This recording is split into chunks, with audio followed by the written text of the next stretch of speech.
మనము ఎన్ని సంవత్సరాలు అయ్యాము నమ్ముకొని అని ప్రభువు అడగడం లేదు, ఎంతగా మనము ఎదిగాము అని ఆయన అడుగుతారు. నాకు 2 పిల్లలు పుట్టారు. ఒక పాప 2nd క్లాసు, ఒక బాబు 1st క్లాసు. ఇంత ఉంటారు చిన్నవాడు. వాడు 10 ఏళ్ళ తర్వాత కూడా ఇట్టే ఉన్నాడు అనుకో, నా కొడుకు 10 ఏళ్ళ తర్వాత కూడా ఇంతే ఉన్నాడు అనుకో, ఎట్లా ఉంటుంది? నాకు బాగుంటుంది కదా, బాగుంటుంది. బరా ఇట్టే ఉండరా, ఇంకో 10 ఏళ్ళు కూడా ఇట్టే ఉండి అంటాను నేను. నా గురించి చెప్తున్నానమ్మా, నీ గురించి కాదు అంటారా? అలా యేసు ప్రభువు ఎన్ని సంవత్సరాల క్రితం ఆయన నమ్ముకున్నావో, ఆయన బిడ్డగా మార్చబడ్డావో నాకు తెలియదు, కానీ ఇంకా ఎదగాలని ఆయన కోరిక. ఇంకా నీవు ఎదగాలి, సంవత్సరములు జరుగుతుండగా ఆయన నూతనమైన కార్యాలు నీలో ఇంకా ఇంకా జరగాలని ఆయన కోరిక. ఇదిగో మన ఎదుట దేవుని కొరకు సాక్షిగా మార్చబడి ప్రభువు కొరకు గొప్పగా వెలిగించబడిన ఒక వ్యక్తి జీవితాన్ని మనం చదువుకున్నాం. నీవు ఎదుగుతున్న వాడవైతే ఇదే లక్షణాలు నీ జీవితంలో కనబడతాయి. నీవు ప్రభు అయిన యేసుక్రీస్తులో బలమైన వాడవైతే ఈ లక్షణాలు ఖచ్చితంగా కనబడతాయి. ఒక చిన్న ఉపోద్ఘాతాన్ని యేసు అనే యూస్తు పేరు కలిగినటువంటి వ్యక్తిని గురించి మనం విందాం. ఆ తరువాత అక్కడ 3 మాటలు రాసి ఉంచాడు. అతడు ఎవరంటే సున్నతి పొందిన వారిలో చేరినవాడు అన్నాడు, మొదటి మాట. రెండవ మాట, అతడు నాకు ఆదరణ కలిగించిన వాడు. నేను చెబుతా, మీరు చెప్పండి, ఏం చేయొద్దు, ఓకే? ఎందుకంటే కునుకు తీయకుండా ఉంటారని. ఎర్లీ బర్డ్ క్యాచెస్ వామ్ ఎర్లీ అని ఒక ఇంగ్లీష్లో సామెత ఉంది. ముందు వచ్చిన పక్షి ముందు తినిపోతుంది, ఆ బెటర్. అన్నం ముందు తీసుకున్నాడు కాబట్టి బెటరే. పైన ఏమో కాలుతూ ఉంది, కడుపులో కాలుతూ ఉంది. ఇప్పుడు చెప్పాలంటే మీరు వినాలా, ప్రభువే మాట్లాడాలి, నా వల్ల కాదు. సున్నతి పొందిలో చేరినవాడు అని చెప్పాడు. నేను మీరు మరలా చెప్తా, సున్నతిని గురించి అదేం బాధపడద్దు, వినండి అంతే. 2, నాకు ఆదరణ కలిగించిన వాడిని పౌలు భక్తుడు చెప్పాడు. 3, దేవుని రాజ్యము నిమిత్తము నా జత పనివాడు అని 3 మాటలు చెప్పాడు. ఇవి అంచెలంచెలుగా యూత్ ఎదిగిన విధానం. మన జీవితంలో నమ్మిన తరువాత అంచెలంచెలుగా మనం ఎదగవలసిన పద్ధతి. సంఘములో ప్రతి వ్యక్తి కలిగి ఉండవలసిన గొప్ప లక్షణాలు. ఇది ఒక ఆత్మీయమైన కుటుంబం. అనేక కుటుంబాలు ఇక్కడికి చేరి వచ్చినా, ఏ ఇంటి వారైనా, ఏ జాతి వారైనా, ఏ పరిస్థితుల్లో ఉన్నవారైనా, స్థితిగతులలో ఉన్నవారైనా ఇక్కడికి రాగానే యేసుక్రీస్తు పిల్లలం, ఆయన బిడ్డలం. మనమందరము అక్కయ్యని, చెల్లి అని, తమ్ముడని, అన్నయ్యని భావిస్తూ క్రీస్తు రక్తంలో కడుగబడిన ఒక కుటుంబముగా మనము ఎదగవలసిన వారు. రండి, యూస్తును గురించి 2-3 మాటలు చెప్పి మనం ధ్యానం చేద్దాం. 3 విషయాలు. యూస్తు అనేటువంటి ఈ పేరు కలిగిన వారు బైబిల్లో 3 ఉన్నారు. నాకు పేరు చెప్తారా మళ్ళీ? యూస్తు చెప్పండి. ఏం పేరు? యూస్తు అనే పేరు. యాక్చువల్గా హెబ్రీ భాషలో దీనిని యెహోషువ లేకపోతే రక్షకుడు అనే అర్థాలు వస్తుంటాయి. జస్టిస్ అని కూడా వస్తుంది, నీతిమంతుడు అనే అర్థం. సరే, అవన్నీ మనకొద్దు.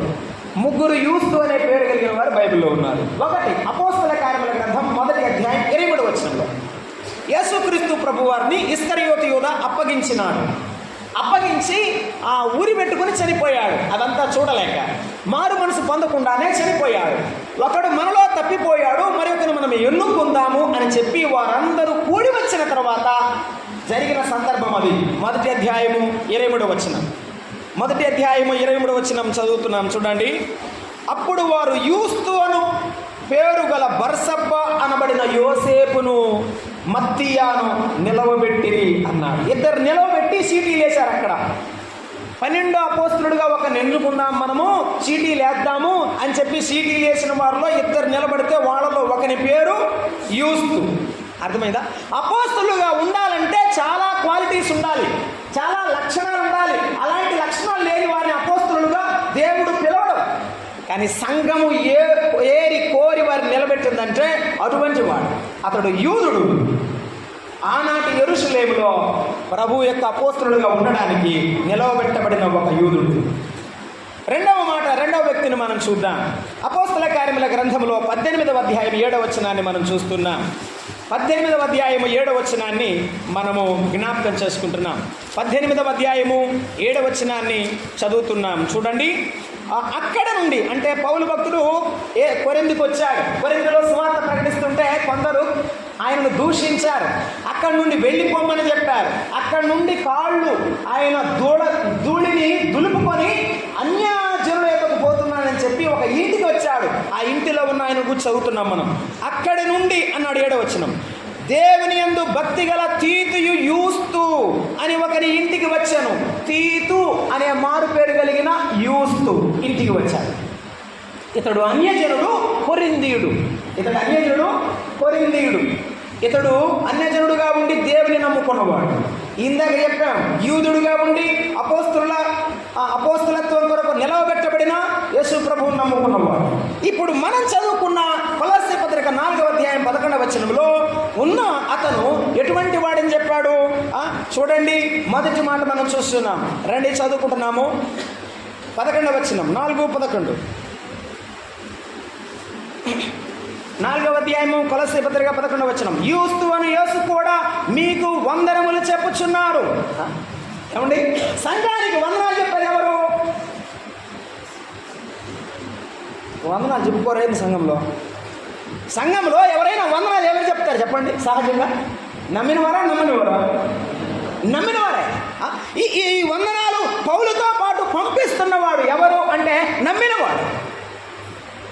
ఈ నమ్మినవాడు ఎవరని చెప్తున్నాడు పౌలు భక్తుడు? ఒక గుర్తు చెప్తున్నాడు. ఇతడు ఎవరో? సున్నతి పొందిన, 3 పేర్లు చెప్పాడులే. మనం చదువుకుంటున్న ఈయన వ్యక్తిత్వాన్ని ధ్యానం చేస్తున్నాం కాబట్టి ఆయన పేరే గుర్తుపెట్టుకున్నాం. ఇతడు ఎవరో? సున్నతి పొందినవాడు. సున్నతి పొందిన వాళ్ళు అంటే ఎవరు సార్? అపోస్తల కార్యముల గ్రంథం 15వ అధ్యాయం 1వ వచనం చూస్తున్నాం. చూడండి, ఎవరు సున్నతి పొందినవారు? 15వ అధ్యాయం. అక్కడ ఒక సమస్యను యెరూషలేము మందిరంలో తీసుకుని వచ్చిన సందర్భంలో మాట్లాడుతున్నారు. లూకా ఈ అపోస్తల కార్యముల గ్రంథం రాసి ఉంచాడు.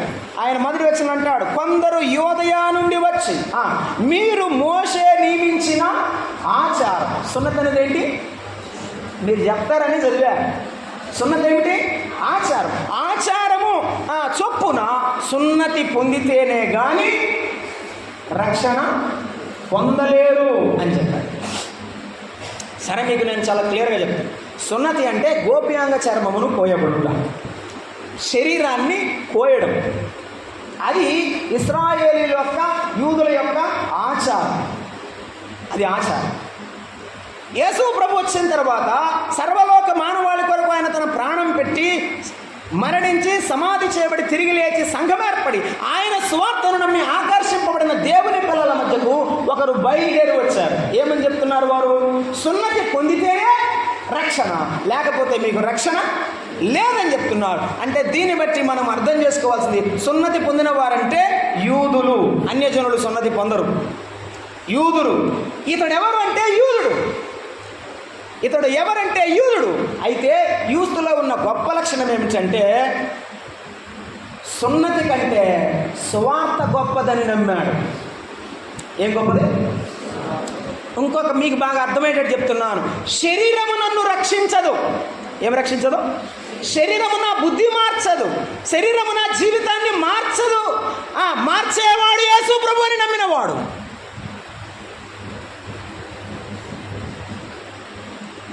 శరీరం ప్రకారంగా చేసే ఆచారం, అలవాటు మన భక్తి జీవితాన్ని మార్చవు అని నమ్మినవాడు. ఏ సువార్త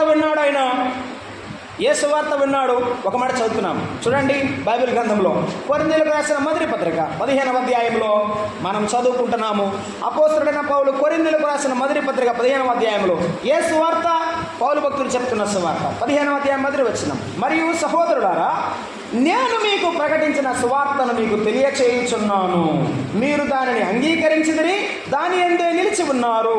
మీరు మీ విశ్వాసము వ్యర్థమైతే గాని నేను ఏ ఉపదేశానుసారముగా సువార్త మీకు ప్రకటించదునో ఆ సువార్తోపదేశము మీరు గట్టిగా పట్టుకునే ఎడల ఆ సువార్త వలన మీరు రక్షణ పొందువారై ఉన్నారు. సువార్త వలన రక్షణ ఉన్నదని విన్నాడు, సువార్తను విశ్వసించాడు. ఏమి సువార్త? నాకు ఇయ్యబడిన ఉపదేశమును మొదట మీకు అప్పగించిదని. అదేమనగా, ఏమిటా సువార్త? ఇప్పుడు చదువుతున్నాం. అదేమనగా, లేఖనముల ప్రకారము క్రీస్తు మన పాపముల నిమిత్తము, చెప్పండమ్మా, మృతి పొందెను. సర్వలోకములో ఉన్న మానవుల పాపము కొరకు యేసయ్య మృతి పొందాడని విన్నాడు. యేసయ్యే మార్చువాడని విశ్వసించాడు.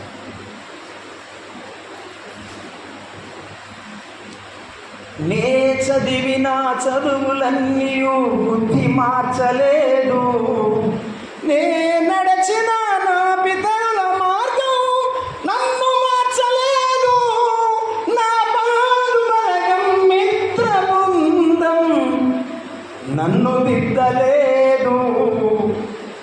నేనేమైపోదునో యేసయ్యను నమ్మనిచో, నేనేమైపోదునో యేసయ్యను నమ్మనిచో, నెమ్మది లేక నిదురే రాక, నెమ్మది లేక నిదురే రాక. యూదుడైన శరీరం బాగుంది కానీ మనసులో నెమ్మది లేదు. శరీరమును కట్టినటువంటి ప్రతి కార్యం చేస్తున్నాడు కానీ హృదయంలో నెమ్మది లేదు. బుద్ధి మారలేదు, గుణం మారలేదు. యేసు ప్రభు అందరినీ మారుస్తున్నాడు. ఆయన మాట వింటానని ఆయన యొద్దకు వచ్చాడు. ఈ మధ్యాహ్నం ప్రభు నిన్ను పిలుస్తున్నాడు. నీవు ఆయన మాట విని నీ జీవితాన్ని మార్చుకుంటామని పిలుస్తున్నాడు. ఇప్పటి వరకు ఏ పద్ధతిలో నీవు ఉన్నావో అలవాటుగా, ఆచారంగా బ్రతుకుతున్నావేమో. యేసు ప్రభు నీ అలవాటు కాదు, నీ జీవితం, నీ మనసు మార్చబడాలని ఆయన మాట్లాడుతున్నాడు. ఈవేళ నీ జీవితాన్ని మార్చడానికి ఆయన నిన్ను పిలుస్తున్నాడు. ఆయన నీ కొరకు మానవుడిగా దిగివచ్చిన దేవుడు. ఆయన నీ కొరకు కలువరి సిలువకు అప్పగించుకున్న దేవుడు. ఆయన లేఖనముల ప్రకారం మన పాపముల నిమిత్తమై అప్పగింపబడ్డాడు. ఈ మాట విన్నప్పుడు ఆయన ఎవరు, ఆయన ఎందుకు నా కోసం అప్పగించుకోవాలి అని నీకు అనిపిస్తే ఇలా విను అమ్మ. 100వ కీర్తనలు అంటాడు, మనము ఆయన ప్రజలము, ఆయన మేము గొర్రెలము, మనము ఆయన చేత సృష్టించబడినము. ఈ సర్వలోకంలో ఉన్న మానవులందరూ ఆయన రూపంలో సృష్టించబడిన బిడ్డలు. నీవు ఆయన బిడ్డవు. అందుకు నిన్ను రక్షించడానికి దేవుడుగా ఆయన దిగి వస్తే మానవులెవరూ నిలవలేరని ఆయన మానవుడుగా దిగి వచ్చాడు. మానవ దేహంలో జన్మించాడు. నిన్ను ప్రేమించిన వాడు మానవుడు కాదు, ఆయన దేవుడు. మానవులను మార్చే, మనుషులను మార్చే దేవుడు. అనేక తాగుబోతులు మార్చబడ్డారు, జోదగాలు మార్చబడ్డారు, వ్యభిచారులు మార్చబడ్డారు. ఈవేళ నీవు కూడా మార్చబడాలని యేసయ్య నిన్ను పిలుస్తున్నాడు. యూస్తు జీవితాన్ని మార్చిన వాడు నిన్ను మార్చడానికి సిద్ధంగా ఉన్నాడు. నీవు మారడానికి సిద్ధమేనా? అవునయ్యా, నా జీవితం వలన నాకు నెమ్మది లేదు, నేను ఎవరికి చెప్పుకోలేను. ఒక పాపాత్మురాలు యేసు ప్రభు యొద్దకు వచ్చింది. లూకాసు వార్తలో మనం ఆ విషయాన్ని చదువుతాం. ఆమె యేసు ప్రభు పాదముల వెనుక తట్టు లేవబడి అనే మాట మనం చదువుతాం. అక్కడ 7:36లో ఆ విషయాలు రాయబడి ఉన్నాయి. ఆమె కన్నీరు కారుస్తూ ఏడుస్తూ ప్రభుతో మాట్లాడను కూడా మాట్లాడడం లేదు. గమనించారా? నీవెవరితో మాట్లాడాల్సిన అవసరం లేదు.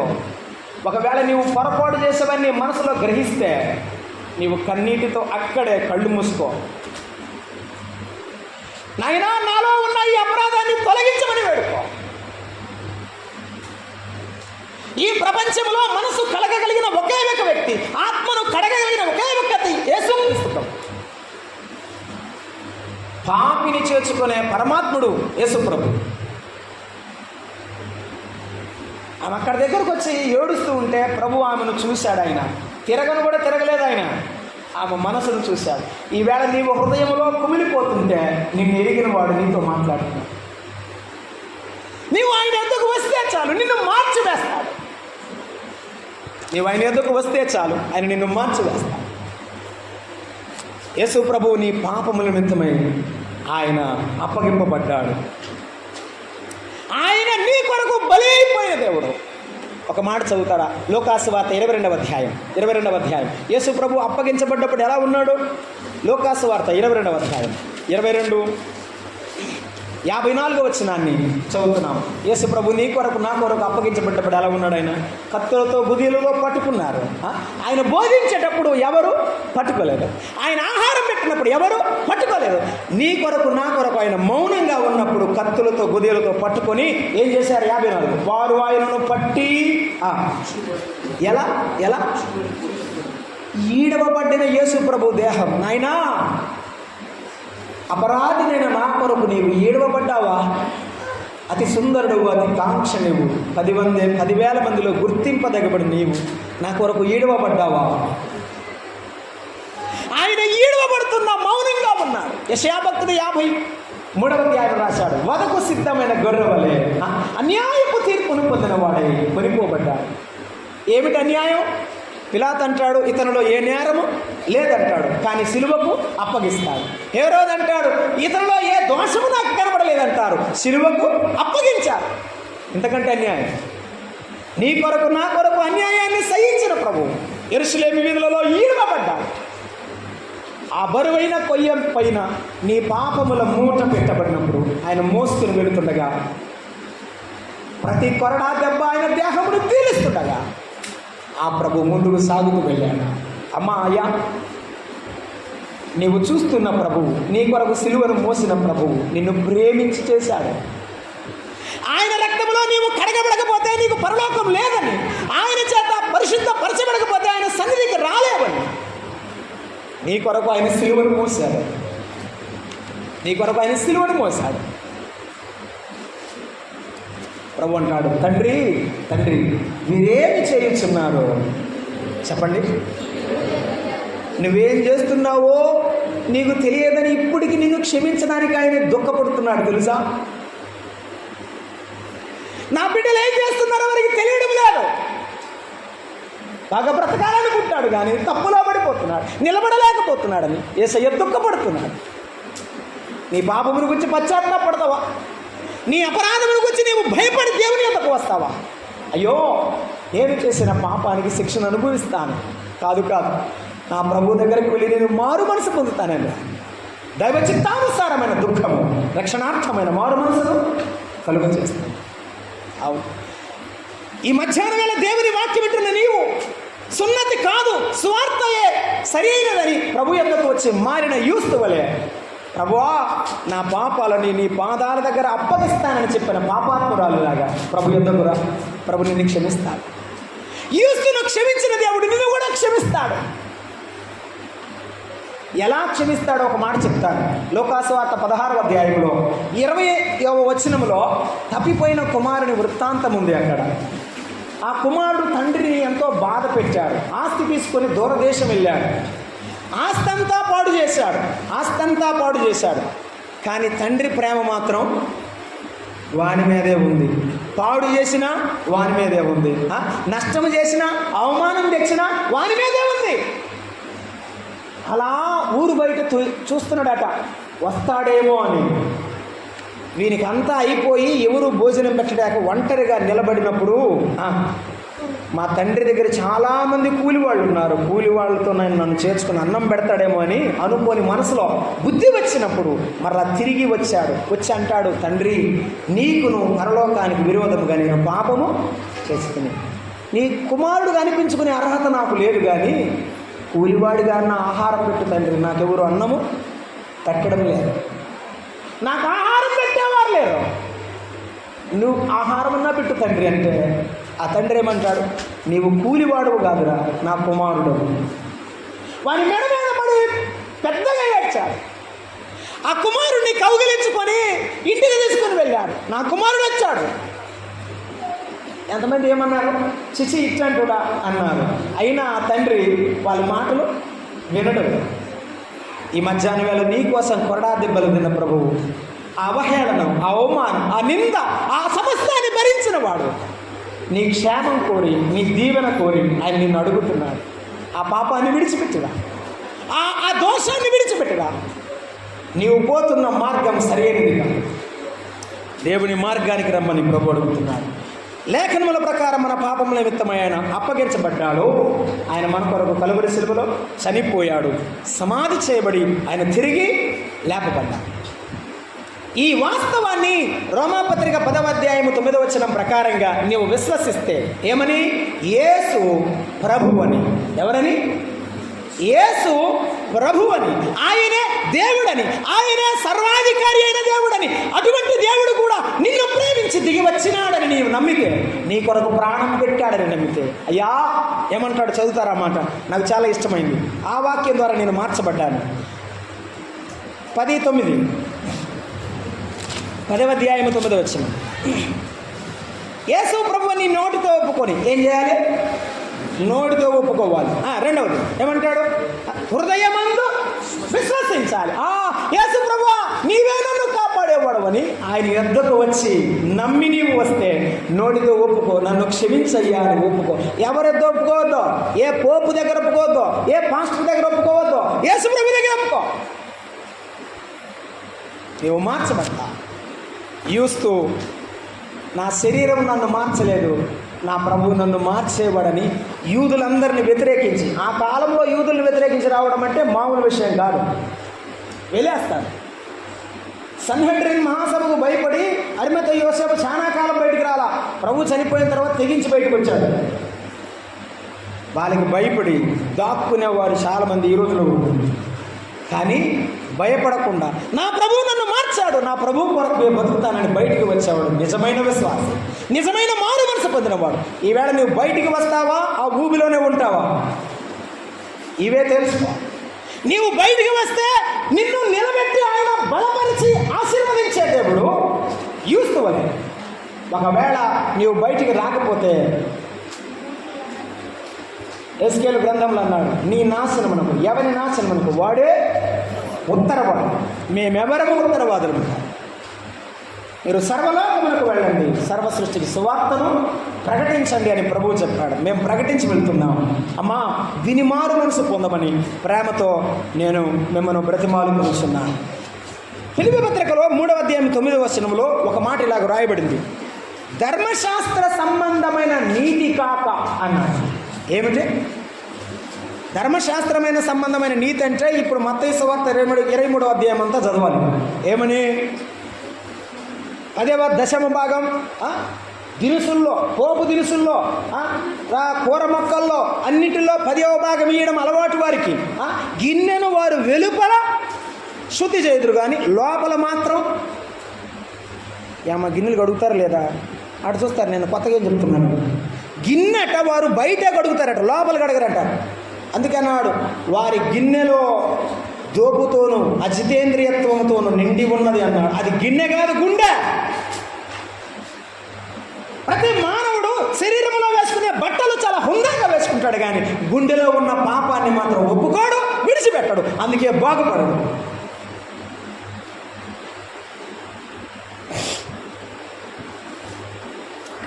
నేను పేరు చెప్పను, ఎందుకంటే మా చుట్టం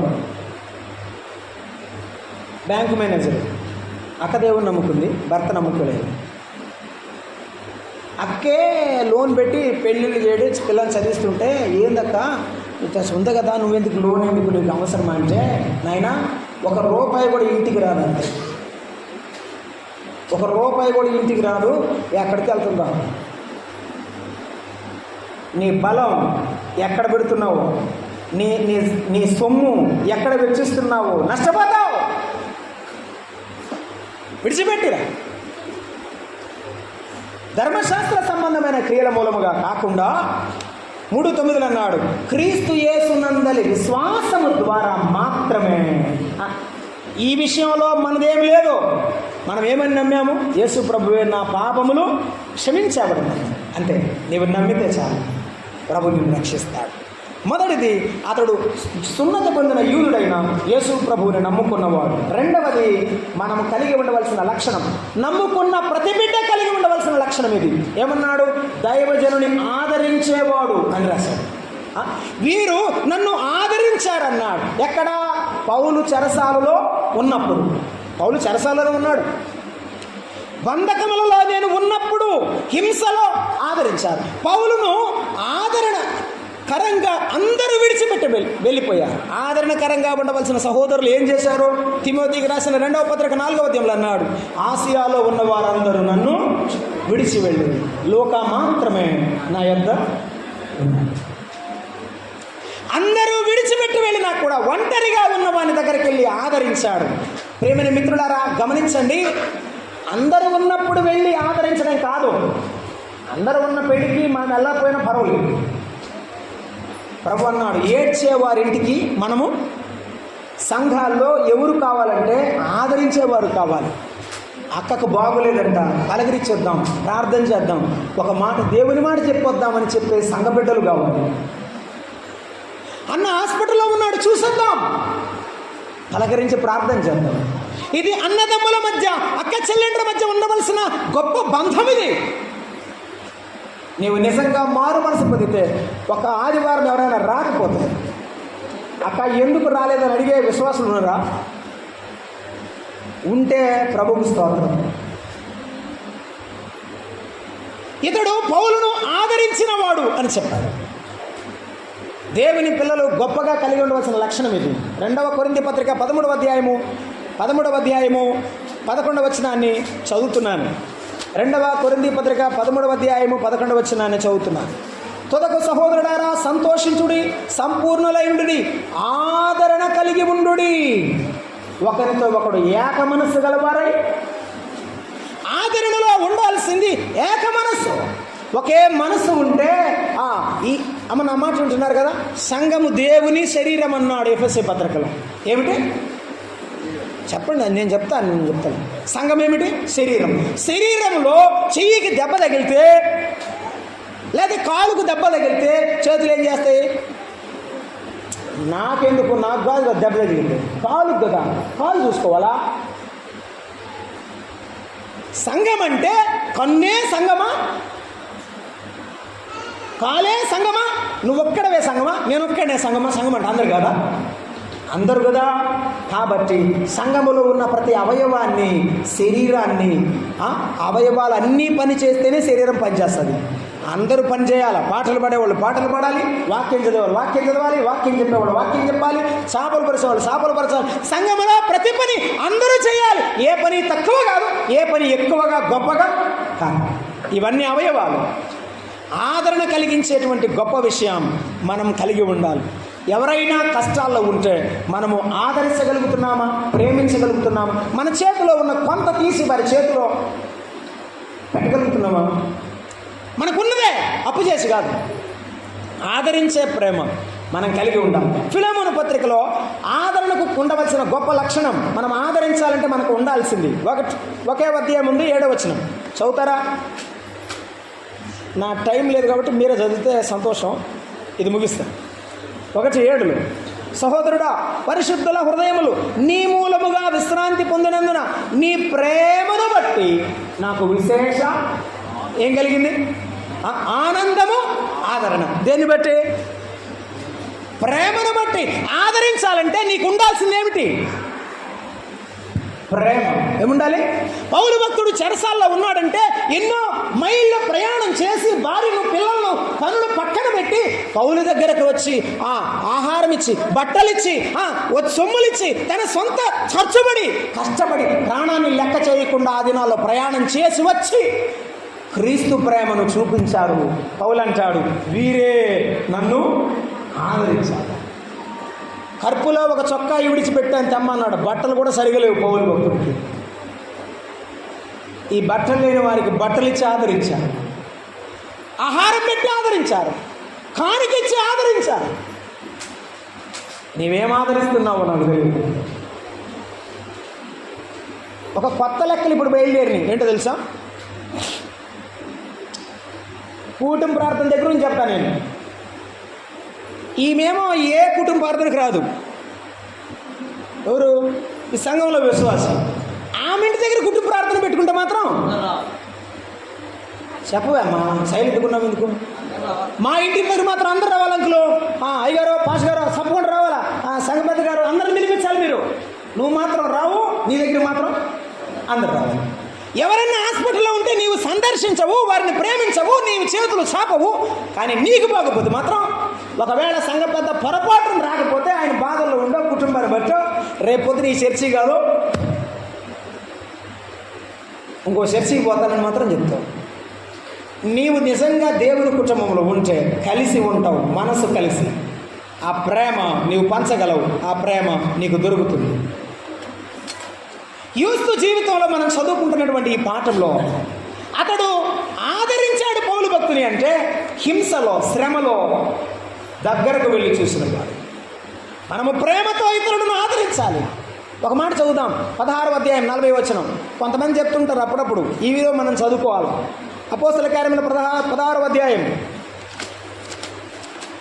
ఫిలిప్పీ పట్టణంలో చెరసాల్లో బాగా దెబ్బలు తిన్నాడు పౌలు భక్తుడు. శీల, పౌలు అందరూ కలిసి దెబ్బలు తిన్నారు. 16వ అధ్యాయం.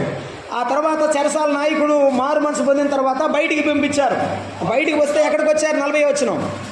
వారు చెరసాలలో నుండి వెలుపలికి వచ్చి, వారంటే పౌలు, లూక, శీల అందరూ లూదియా ఇంటికి వెళ్ళిరి. అక్కడ సహోదరులను చూసి ఆదరించి ఆగండి ఏమ్మా, ఆదరించాల్సింది ఎవరు? దెబ్బలు తిన్నోళ్ళ, ఇంటి దగ్గర ఉన్నోళ్ళ?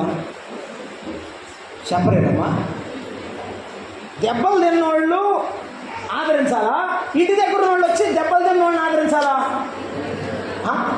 దెబ్బలు తిన్నవారు పౌలు భక్తుడే లూదియా సహోదరి ఇంటికి వెళ్ళి అక్కడ సంఘం ఉంటే ఆ సంఘం దగ్గరికి వెళ్ళి సహోదరులకు చెప్పారు, అయ్యా మేము తిన్న దెబ్బలు మీరు కూడా తినే పరిస్థితి వస్తుంది, మేము పడిన కష్టం మీరు పడే పరిస్థితి వస్తుంది, ప్రభు కొరకు నిలబడండి, కానీ ప్రభు మిమ్మల్ని ఘనపరుస్తాడని ఆదరించి వెళ్ళారు. నీవు కష్టంలో ఉన్న ఇతరుల కష్టాలు కూడా గుర్తుపెట్టుకో.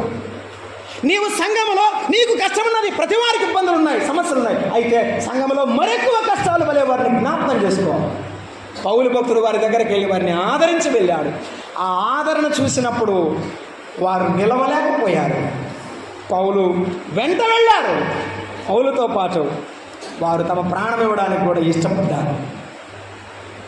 నాకు చాలా ఇష్టమైనటువంటి ప్రాంతం మిలేతులో ఉన్న ప్రజలు సరుకులన్నీ తెచ్చి ఇచ్చి వాడ ఎక్కిస్తూ పౌలు మెడ మీద పడి ఏడ్చారట. మరి ఇంకొకసారి తిరిగి వస్తావా, మనం మరలా మాట్లాడుకుంటామా లేదా అంటే పౌలు భక్తుడు ఎక్కి ఏడ్చాడు, చిన్న పిల్లవాడు వలె. సేవకులకు, సంఘ బిడ్డలకు, సంఘ పెద్దలకు, సంఘ బిడ్డలకు మధ్య ఉండవలసిన గొప్ప బంధం అది. ప్రేమించడం ఎప్పుడు నేర్చుకుంటావో తెలియదు.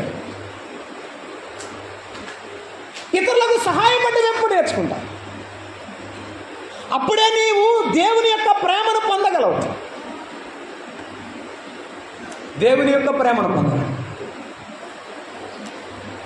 మిలేతు ప్రజల మధ్యన చూశాడు, ఏడుస్తూ వెళ్ళిపోయాడు పౌలు భక్తుడు. ఇలాంటి దేవుని పిల్లలను విడిచిపెట్టి ఉండలేక ఎంతమంది సంఘ పెద్దలు, సంఘం కొరకు నిద్ర ఉండదు. కొంతమంది గుండెపోటుతో చచ్చిపోయిన సంఘ పెద్దలు ఉన్నారు, సేవకులు ఉన్నారు. సంఘాల్లో సమస్యలు చూసి మిమ్మల్ని ప్రేమించే సంఘ పెద్దలు ఆదరించండి, మిమ్మల్ని ప్రేమించే సేవకులను ఆదరించండి. యూస్తు దైవజనుడైన పౌలును ఆదరించాడు. నా బిడ్డ అందరూ వెళ్ళిపోయిన నా వెంబడున్నాడు అని చెప్పగలిగేటువంటి సంఘ పెద్ద నీకున్నాడా? నీ గురించి చెప్పగలడా? అయ్యా నాకు బాగుపోతే వాడే నిలబడి పాటలు పాడేది, లేకపోతే పూడికి ఎట్లా జరుగుతుందని చెప్పే సేవకుడు ఉన్నాడా? అలాగైతే నీవు గొప్ప విశ్వాసవి, దేవుడు నిన్ను వాడుకుంటాడు భవిష్యత్తులో. నా ప్రభు కోసం ఇస్తాను నా సమయాన్ని, నా స్వరాన్ని, నా సొమ్మునిస్తాను, నా ప్రభు కొరకు నిలబడతానని చెప్పు, నిన్ను అంచెలంచెలుగా దీవిస్తాను. సంఘంలో నమ్మిన బిడ్డలు ఆదరణకరమైన జీవితంతో వారు ముందుకెళ్ళాలి. అభివృద్ధికరమైన జీవితం దేవుడు వారికి అనుగ్రహిస్తాడు. చూడండి, సమయం థ్యాంక్ యూ. కొరింథీయులకు రాసినటువంటి 2వ పత్రిక 1వ అధ్యాయము 7వ వచనాన్ని చదువుకున్నాం. కొరింథీలో ఉన్నవారిని గురించి మనం చూస్తున్నాం. 1వ అధ్యాయం 7వ వచనం. 2వ కొరింథీ పత్రిక 1వ అధ్యాయం 7వ వచనం. శ్రమల్లో నాకు పాలువారై ఉన్నారు మీరు, ఆదరణలో కూడా పాలువారై ఉన్నారే. స్వార్థకి వెళితే దెబ్బలు కొడుతుంటే మీరు కూడా దెబ్బలు కొట్టించుకున్నారు. పరీక్షిస్తున్నారు, నా శ్రమలో ఉన్నారు, నేను ఏడుస్తుంటే అయ్యారు ఏడవబాకు, మన యేసయ్య మనకు ఉన్నాడని చెప్పి నన్ను ఆదరించారు. దైవజనుడు చెప్తున్నాడు తెలుసా, దైవజనుని ఆదరించే సంఘ బిడ్డలు ఉండడం ఎంత గొప్పతనం, అది భాగ్యం. ఆ సంఘము వర్ధిల్లే సంఘం. మీరు శ్రమల్లో ఆదరించారు, నన్ను ఆదరించి మీరు ఉంచుకున్నారు. అమ్మా, మన తండ్రి ఎవరు, మన ప్రభు ఎవరు? ఆయన ఆదరణ కర్త. ఆయన పిల్లలమైన మనము ఆదరించవద్దా? కొరింథీ రాసిన మొదటి 2వ పత్రిక అక్కడే 1:3 అన్నాడు, సమస్త ఆదరణ అనుగ్రహించు దేవుడు అని రాశాడు. ఏం చేశాడు ఆయన? ఆదరణలో, ప్రయాణంలో, పడవలో మమ్మల్ని ఆదరించాడు. ఆహారం లేకపోతే జాగరణల్లో ఉంటే ఆదరించాడు. కపట సహోదరుల్లో మోసపోతే ఆదరించాడు. నీవెక్కడ ఉన్నా నిన్ను ఆదరించేవాడెవరు? చెప్పమ్మా, చెప్పు, ఎవరు? యేసయ్య.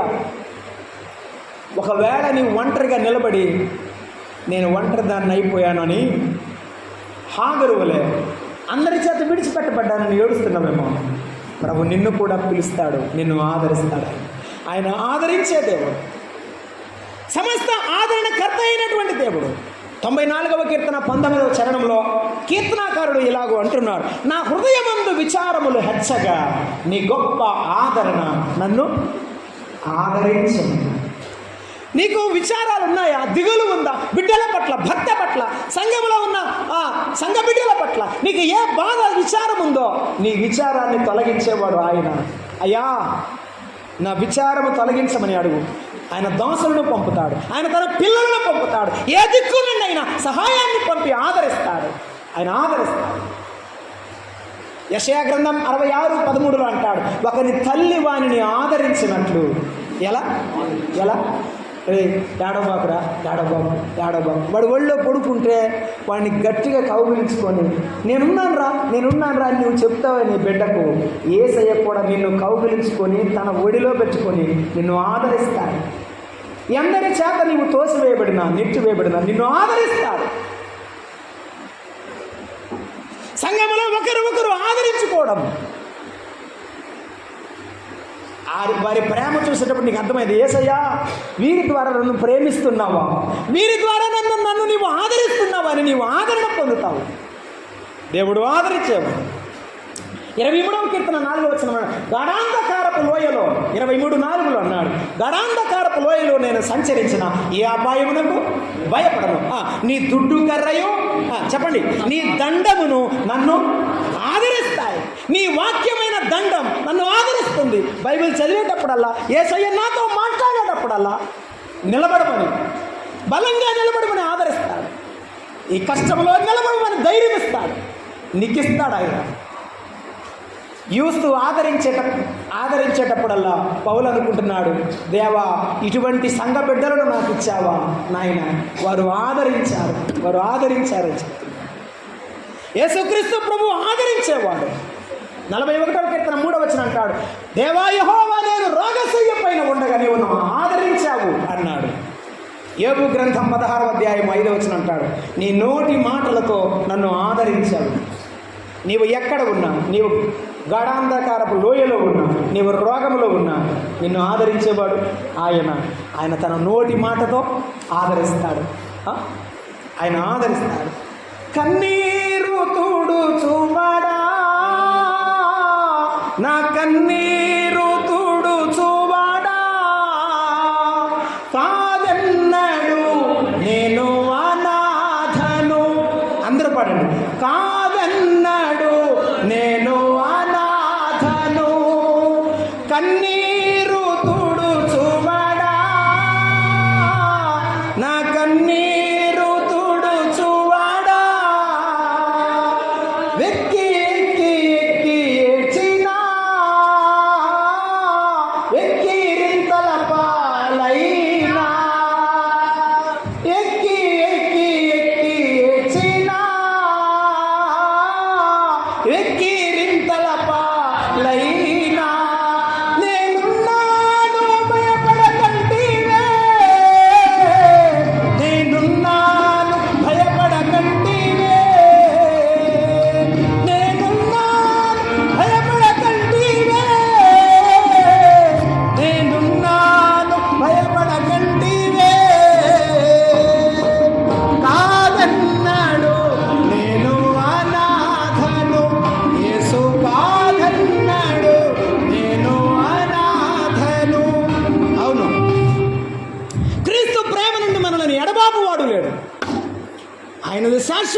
ప్రేమ, కలువరిలో మన కొరకు రక్తము చిందించిన ప్రేమ.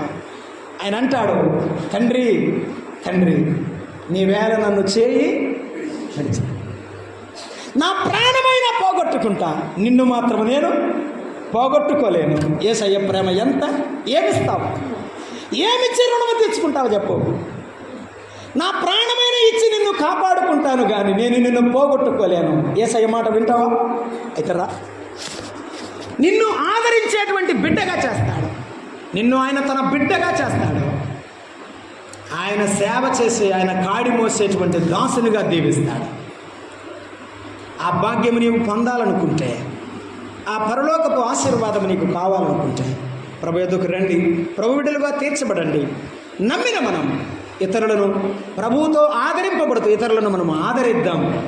మనం ప్రభు పరిచర్య కొరకై మన శిరస్సును వంచి ప్రభు కాడి మోద్దాం. ప్రభు ఈ వాక్యమును మన కొరకు దీవించును గాక. ప్రార్థన చేద్దాం, తలలు వంచండి. ప్రార్థన చేద్దాం, తలలు వంచండి. ఇంకా 1 నిమిషం ఉంది, ప్రార్థనతో ముగిస్తాం. ప్రేమగల తండ్రి, దయాళుడా, మీకు స్తోత్రములు స్తోత్రములు. నాయన ఏ పాటి వారం నాయన, ఎందుకు మమ్మల్ని ప్రేమించావో మాకు ఎప్పటికీ అర్థం కాదేమో తండ్రి. తండ్రి నీ ప్రేమ చూసినప్పుడు నీ పాదాల మీద పడకుండా ఉండలేకపోతున్నాము నాయన. మా పాపమును కడుగుటయే నీ ప్రాణముగా, మమ్మను మీ రాజ్యమును చేర్చుటయే నీకు ఇష్టముగా ఎందుకు మమ్మను కౌగిలించుకున్నావో మాకు తెలియలేదు. అందుకే మీ ప్రేమకు దాసులం, నీ రాజ్యపు వారసులం తండ్రి. తండ్రి ఈ సంఘమును అనేక సంవత్సరాలు మీ రాకడ పర్యంతం స్తంభముగా నిలబెట్టండి. మీ సంకల్పంలో ఉన్న వారిని ఆకర్షించి దీవించమని ముందు ఉన్న కూడిక కొరకై ప్రార్థిస్తూ మా రక్షకుడైన యేసుక్రీస్తు నామమున ప్రార్థన చేయుచున్నాము తండ్రి. ఆమేన్. అందరికీ ప్రేమ ఉంది.